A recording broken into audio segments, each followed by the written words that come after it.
본문의 말씀은 빌립보서 4장 6절에서 7절 말씀입니다. 아무것도 염려하지 말고 다만 모든 일에 기도와 간구로 너희 구할 것을 감사함으로 하나님께 아뢰라. 그리하면 모든 지각에 뛰어난 하나님의 평강이 그리스도 예수 안에서 너희 마음과 생각을 지키시리라. 아멘. 오늘 본문은 사도 바울께서 기도에 관하여 권면을 하고 있습니다. 우리는 이 말씀을 대할 때 무슨 문제가 있어도 아무것도 염려하지 말고 하나님께 기도만 해라. 그리하면 하나님이 모든 일을 해결해 주시고 평강을 주실 것이다 라는 의미로 받아들일 것입니다. 그러나 본문을 잘 보면 하나님께 아뢰면 평강의 하나님이 예수 안에서 우리의 생각과 마음을 지키신다는 말씀이시지 다 들어주겠다라거나 우리의 모든 문제와 걱정거리를 해결해 주겠다라는 말을 하지 않음을 알아야 합니다. 즉 기도는 예수 안에서 우리의 마음과 생각을 지키시는 것과 연관된 것이지 우리의 소원을 이루어내는 것과는 전혀 상관이 없다는 것입니다. 예수님이 기도에 관하여 가르쳐 주신 주기도문이 있습니다. 주기도문을 통한 기도의 의미는 우리의 뜻을 이루기 위해서 기도하는 것이 아니라 하나님의 뜻이 이 땅에 이루어지기를 기도하는 것입니다. 이것은 기도하는 나 역시 하나님의 뜻이 이루어지는 일에 쓰이기를 소원하는 기도입니다. 결국 자기의 뜻을 포기하고 하나님의 뜻에 동참되기를 원하는 것이 예수님이 가르쳐 주신 기도의 의미였습니다. 이것은 예수님이 하신 겟세마네의 기도를 통해서도 알 수 있습니다. 예수님에 대한 아버지의 뜻은 십자가에서 죽는 것이었습니다. 그리고 예수님은 할 수만 있으면 그 뜻을 피하고자 하였습니다. 그러나 예수님의 기도는 내 뜻대로 마옵시고 아버지의 뜻대로 하옵소서였습니다. 이것이 바로 기도의 정신입니다.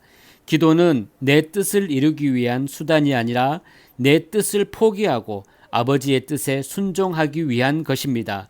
이것이 예수님이 보여주신 기도의 의미입니다. 사람은 자기 뜻을 포기하고 하나님의 뜻에 순종한다는 것은 참으로 어려운 일입니다. 물론 우리를 향하신 하나님의 뜻이 세상에서의 성공과 영광으로 이어진다면 얼마든지 즐겁게 우리의 뜻을 포기하겠지만 하나님의 뜻은 결코 그러한 것이 아닙니다. 아들이신 예수님을 향하신 아버지의 뜻이 십자가의 죽으심이었습니다. 그리고 하나님은 자기 백성을 부르셔서 예수님을 증인으로 살아가게 하고자 하십니다. 그렇다면 신자를 향하신 아버지의 뜻이 무엇이겠습니까? 바로 그리스도께서 가신 길을 가게 하는 것입니다. 이 뜻에 스스로 순종하겠다고 하는 것이 얼마나 어려운 일입니까? 예수님의 기도가 바로 이것을 보여주는 것입니다.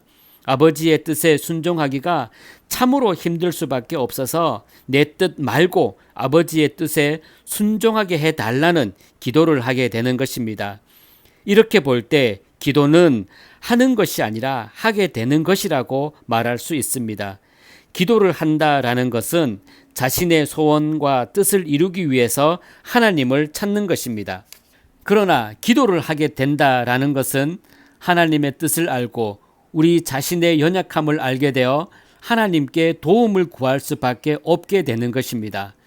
그러므로 성경에서 기도하라라고 말하는 것은 흔히 생각하는 것처럼 열심히 기도하라는 의미보다는 기도할 수밖에 없는 것이 인간임에도 불구하고 기도하지 않는다면 그것은 자신이 연약한 존재임을 모른다는 것이고 또 한편으로는 하나님의 뜻에 순종하기 위한 삶을 살지 않기 때문이라는 의미에서 기도하라는 권면을 하는 것으로 이해해야 합니다.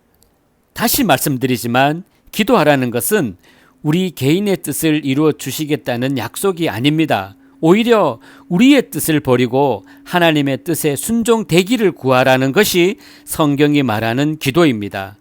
사도 바울은 아무것도 염려하지 말고 모든 일에 기도와 간구로 감사함으로 하나님께 아뢰라라고 말합니다. 아무것도 염려하지 말라는 것은 어떤 일에 대해서도 근심하지 말라는 말과 같습니다.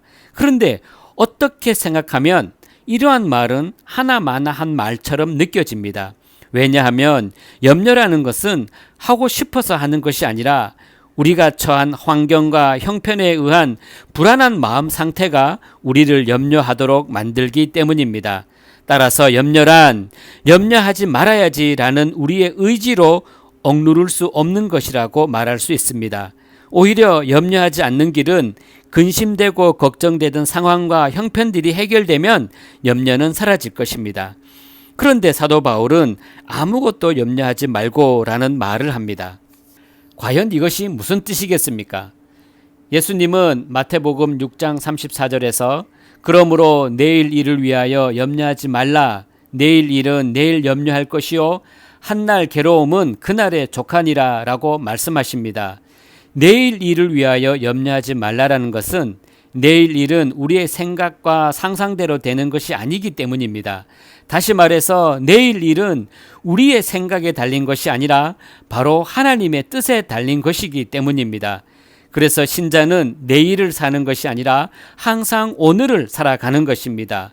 오늘 일어나는 일에 대해서 하나님을 의지하고 사는 것이 믿음이지, 오늘의 일에서 내일에 되어질 일까지 미리 상상하고 그것 때문에 염려한다면 그것은 하나님을 의지하는 것이 아니라는 것입니다. 이런 의미에서 내일 일을 위하여 염려하지 말라는 것입니다. 아무것도 염려하지 말고라고 하는 사도 바울의 공고는 무작정 염려하지 말라는 일방적인 공고가 아니라 내일의 일이 하나님에게 속한 이상 신자로서 염려할 이유는 없다는 의미로 받아들여야 합니다. 하지만 이것은 내일에 대한 계획을 세우지도 말고 어떤 대책을 가지지도 말라는 뜻이 아닙니다. 한마디로 내일은 되는 대로 살아가면 되니까 그냥 오늘만 생각하라는 뜻이 아니라 내일에 일어날 상황을 미리 생각해보고 그 상황에 대한 대비를 계획해보는 것은 얼마든지 있을 수 있지만 일이 잘못되었을 경우를 계산하면서 근심과 걱정에 빠지는 것은 그 마음과 생각이 하나님께 머물러 있지 않기 때문이라는 것입니다. 그래서 사도 바울은 7절에서 그리하면 모든 지각이 뛰어난 하나님의 평강이 그리스도 예수 안에서 너희 마음과 생각을 지키시리라 라고 말하는 것입니다. 이 구절에서 그리스도 예수 안에서 너희 마음과 생각을 지키시리라 라는 말씀이 기도가 무엇인가에 대해 가르쳐주는 중요한 의미입니다. 그리스도 예수 안에서 너희 마음과 생각을 지키신다는 것은 그리스도 예수께서 하나님을 향한 그 마음과 생각으로 지켜주시겠다는 것입니다. 예수님은 장차 되어질 일에 대해서는 오직 아버지의 뜻에 맡겼습니다. 어떠한 환경과 형편이 주어진다고 해도 오직 하나님의 뜻만을 생각하셨습니다. 우리가 이러한 예수님의 마음과 생각에서 벗어나지 않도록 지키시겠다는 것입니다. 여러분, 아무것도 염려하지 말고 하나님께 구하십시오. 그러나 아무 생각 없이 무작정 여러분이 원하는 것을 구하려 하지 말고 하나님으로부터 받은 바 감사함이 무엇인가를 생각하십시오. 아들까지 아끼지 아니하고 우리를 위해 내어주기까지 하신 하나님이 여러분을 인도하고 계심을 늘 기억하시면서 주께서 주신 평안으로 날마다 기쁨의 삶을 살아가시기를 주님의 이름으로 축복합니다.